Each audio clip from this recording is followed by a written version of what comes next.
بعض نیم رافضی قسم کے لوگ یہ اہل سنت والجماعت کے لبادے کے اندر اہل سنت والجماعت کی صفوں کے اندر شامل ہیں، لیکن در حقیقت ان کا اہل سنت والجماعت سے کسی قسم کا کوئی تعلق نہیں، نہ وہ سنی ہیں، انہوں نے صرف سنیت کا لبادہ اوڑھ رکھا ہے۔ حقیقت میں وہ رافضی ہیں اور روافض کے نظریات کو پروموٹ کرتے ہیں۔ میں ایک مثال دے دیتا ہوں کہ اہل سنت والجماعت کا لبادہ اوڑھنے سے کوئی بندہ سنی نہیں بنتا۔ سنی تبھی بنے گا کہ جب اس کے عقائد و نظریات اہل سنت والجماعت والے ہوں گے، اور اہل سنت والجماعت کے عقائد و نظریات کی کتابوں کے اندر لکھے پڑے ہیں کہ انبیاء کے متعلق ان کا کیا عقیدہ ہے، صحابہ کے متعلق ان کا کیا عقیدہ ہے، اولیاء کے متعلق ان کا کیا عقیدہ ہے۔ اب جس کے عقائد و نظریات اہل سنت والجماعت والے ہوں گے تو وہ تو اہل سنت والجماعت میں شامل ہوگا، جس کے عقائد و نظریات اہل سنت والجماعت والے نہیں، بے شک سنیت کا لبادہ اوڑھ لے، وہ سنی نہیں کہلائے گا۔ جس سے مثال کے طور پہ آج کل یہ مفتی فضل ہمدرد صاحب لبادہ تو سنیت کا اور رکھا ہے لیکن سنی نہیں ہے، یہ روافض کے نظریات کو پروموٹ کرتے ہیں۔ میں ایک اور مثال دے دیتا ہوں، اگر کوئی شخص سبزی کی دکان کے باعث سنار کا نام لکھ دے تو کیا وہ سنار کا نام لکھنے سے وہ سبزی کی دکان وہ سنار کی دکان کے اندر تبدیل ہو جائے گی؟ ایسا ہرگز نہیں ہوگا۔ سبزی کی دکان سنار کی دکان اس وقت بنے گی جب سبزی کو ہٹا کر اس کی جگہ سونا رکھا جائے۔ تو مفتی فضل ہمدرد صاحب جو یہ لاگ الاپتے ہیں کہ میں اہل سنت والجماعت میں سے ہوں، اہل سنت والجماعت کا لبادہ اوڑھ رکھا ہے، لیکن حقیقت میں یہ نیم رافضی ہیں اور روافض کے نظریات کو پروموٹ کرتے ہیں۔ دوسروں کو تو یہ طعنہ دیتے ہیں کہ آج کل اختلافی امور کے اوپر جو گفتگو کی جاتی ہے وہ علمی گفتگو نہیں ہوتی۔ افسوس کی بات یہ ہے کہ آج ہمارے معاشرے کے اندر خاص طور پر ان مسائل میں کہ جو اختلافی مسائل سمجھے جاتے ہیں، علمی گفتگو کا رجحان ختم ہو گیا ہے۔ اور باغ فدق کے اوپر جناب نے خود جو گفتگو کی ہے اس کا حاصل یہ ہے کہ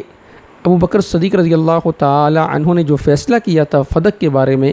اسے سیدنا عمر فاروق رضی اللہ تعالی عنہ نے یکسر مسترد کر دیا۔ یعنی ان کا دعویٰ یہ ہے کہ فدق میں ابو بکر صدیق رضی اللہ تعالی عنہ کے فیصلے کو عمر فاروق رضی اللہ تعالی عنہ نے تسلیم نہیں کیا اور باغ ان کے ورثاء کے حوالے کر دیا تھا۔ جناب عمر نے وہ امام علی کو دے دیے تھے، ہاں، اگر جب اور وہ مال حضرت ابوبکر نے روکے تھے، حضرت ابوبکر نے وہ نہیں دیے تھے، لیکن جناب عمر نے وہی اموال امام علی کو عطا کر دیے۔ تو اگر ہمارے اہل سنت یہ دفاع کرتے ہیں، یہ بہت یہاں پر عجیب سا معاملہ ہے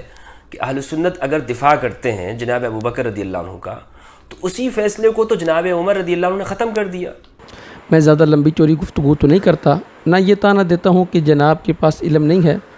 ہو سکتا ہے جناب علامہ تفتزانی ہوں۔ صرف میرا سوال یہ ہے کہ اس پر مجھے حوالہ پیش کر دیں کہ کون سی کتاب کے اندر یہ آتا ہے کہ عمر فاروق رضی اللہ تعالی عنہ نے خلیفہ اول کے فیصلے کو یکسر مسترد کر دیا تھا اور جو باغ تھا وہ بطور میراث کے ان کے ورثاء کے حوالے کر دیا تھا۔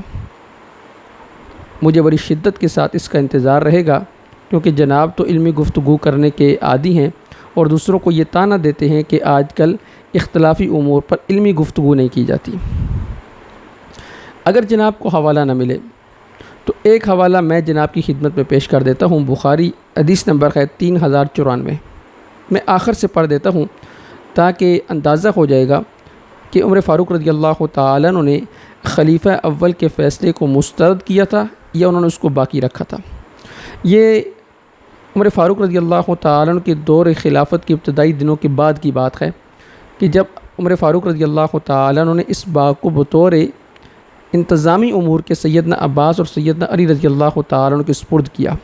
پھر ان میں جب آپس میں تھوڑا سا اختلاف ہوا تو وہ دوبارہ سیدنا عمر فاروق رضی اللہ تعالی عنہ کے پاس آئے اور آ کر کہنے لگے آپ اس کو ہمارے درمیان تقسیم کر دیں۔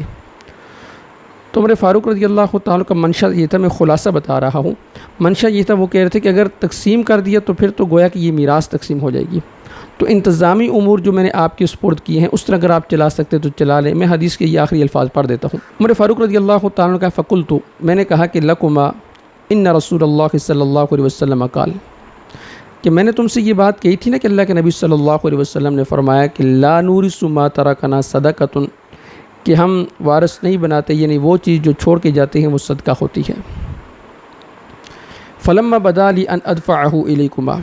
لیکن جب میں نے مناسب سمجھا کہ میں یہ تمہارے حوالے کر دوں تو میں نے کہا تھا کہ ان شئتما، اگر تم دونوں چاہتے ہو تو دفعتھا الیکما، میں یہ تمہارے حوالے تو کرتا ہوں، علی ان، اس شرط پر کہ علیکما عہد اللہ و میثاقہ، تم پر لازم ہوگا اللہ کا عہد اور اس کا میثاق،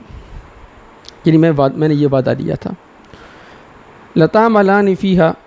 تم دونوں بھی اس میں عمل کرو گے اسی طرح، بما عمل فیہا رسول اللہ صلی اللہ علیہ وسلم و بما عمل فیہا ابو بکر و بما عملت فیہا منذ ولیت،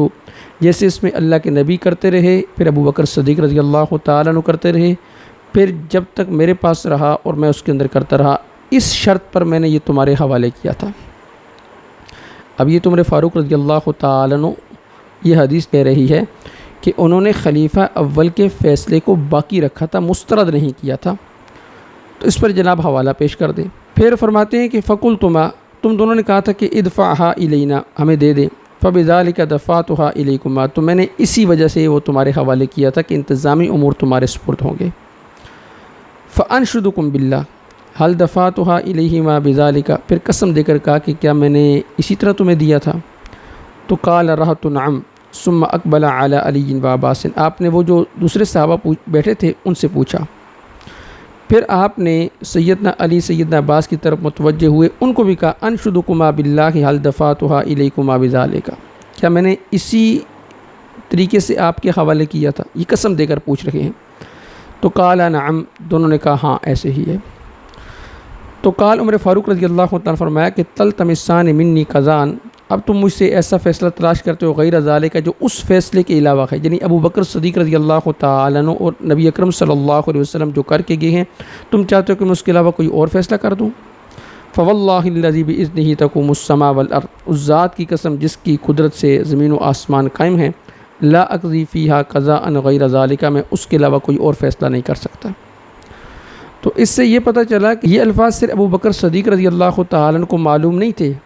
یہ باقی صحابہ کو بھی معلوم تھے، اور عمر فاروق رضی اللہ تعالیٰ عنہ کو بھی معلوم تھے، اور یہی عمر فاروق رضی اللہ تعالیٰ عنہ نے الفاظ سیدنا علی اور سیدنا عباس رضی اللہ تعالیٰ عنہ کو بتلائے تھے، اور انہوں نے باقاعدہ تصدیق کی تھی۔ اور اس میں جو آخر کے الفاظ ہیں جس میں عمر فاروق رضی اللہ تعالیٰ عنہ نے قسم کھائی پھر کہ فواللہ الذی باذنہ تقوم السماء والارض لا اقضی فیہا قضاء غیر ذالک، کہ میں اس کے علاوہ کوئی اور فیصلہ نہیں کر سکتا، اور اگر تم دونوں اس سے عاجز ہو، یعنی اس کے انتظامات نہیں پورے کر سکتے، تو پھر میرے حوالے کر دو، میں خود اس کے انتظامات چلا لوں گا۔ تو یہ جو مفتی فضل ہمدرد صاحب نے شوشہ چھوڑا ہے کہ عمر فاروق رضی اللہ تعالیٰ عنہ نے خلیفہ اول کے فیصلے کو یکسر مسترد کر دیا تھا، یہ بات بالکل غلط ہے۔ جناب اس پر حوالہ پیش کریں، اگر حوالہ پیش نہیں کرتے تو کم از کم اعلانیہ رجوع ہی ریکارڈ کرواتے ہیں۔